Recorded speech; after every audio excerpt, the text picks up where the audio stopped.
Station 13. Jesus is taken down from the cross. Mark 15:46.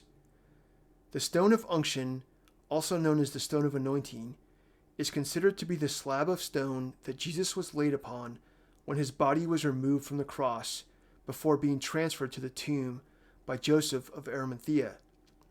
Unfortunately, the stone only dates back to the early 1800s AD when it was placed in the church after some repairs.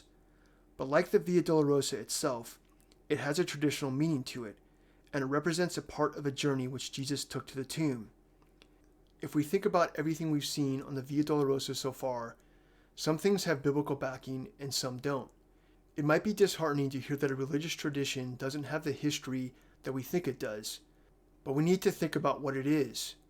Does the stone of unction matter in the grand scheme of things?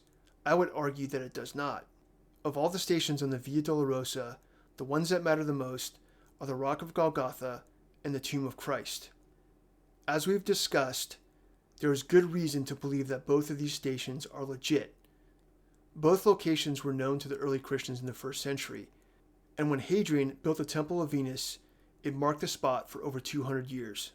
After the temple was removed, the rock and the tomb were found. They were then preserved and set apart. But compared to Christ's sacrifice, both of these things are meaningless as well. They're just organic props in a larger story. These objects and locations have stories of their own, but we aren't visiting the Holy Land for the sake of the Holy Land.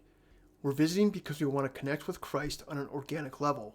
And the surprising thing is that there is a plethora of locations and objects in the Holy Land that bring all the Bible stories that we know to life visually and organically.